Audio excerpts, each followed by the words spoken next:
Friends అందరు ఎలా ఉన్నారు? బాగున్నారు కదా.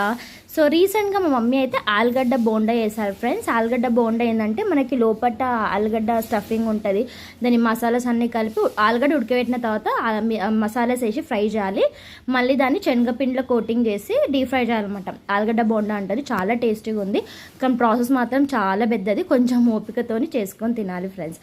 సో రీసెంట్గా ఏంటంటే నిన్న మా ఫ్రెండ్ వచ్చింది, మా క్లాస్మేట్ ఫ్రెండ్స్, ఎంబీఏ వరకు మేము ఇద్దరం కలిసి చదువుకున్నాము, స్కూల్ టు ఎంబీఏ వరకు. తను మా ఇంటికి వచ్చిందనమాట.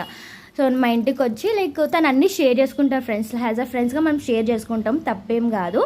కానీ తను ఏంటంటే ఫ్రెండ్స్, తను ఫుల్ మంచి జాబ్ చేస్తుంది, మంచి చదువుకుంది, లైఫ్లో తనకు అన్నీ ఉన్నాయి, మ్యారేజ్ అయింది, కిడ్స్ ఉన్నారు, అన్నీ ఉన్నాయన్నమాట. షీజ్ ఏదైనా బాధపడుతుంది అన్నట్టు కూడా తను చాలా హ్యాపీగా ఉంది.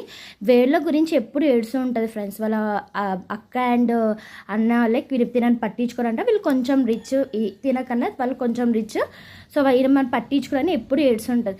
వేలు పట్టించుకోవడం మనకేంది ఫ్రెండ్స్, మనం మాత్రం లైఫ్లో హ్యాపీగా సాటిస్ఫై ఉన్నామే చూసుకోవాలి.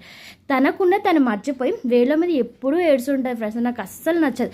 అండ్ తను అలా కాకుండా అలా తనే నెగిటివ్గా అనుకుంటే అనుకోకుండా మళ్ళీ మనకి నెగిటివ్ స్ప్రెడ్ చేస్తామంటే ఇలా అన్నీ చెప్పి, నాకు ఇట్లా నెగిటివ్ చెప్పేవాళ్ళు కానీ నెగిటివ్ ఇట్లా ఏమైనా చేస్తే నాకు అస్సలు నచ్చదు ఫ్రెండ్స్. ఎప్పుడు మనం పాజిటివ్గా ఉండాలి, మనం పాజిటివ్ థింగ్స్ షేర్ చేస్తే అన్నీ పాజిటివ్గా అయితే అనేది నా ఫీలింగ్ అనమాట. మీరు మాత్రం ఎప్పుడు కానీ ఇలా నెగిటివ్గా ఆలోచించకండి, వేళ్ళ మీద ఎప్పుడు వేళ్ళ లైఫ్ మీద జడ్జ్ చేయొద్దు.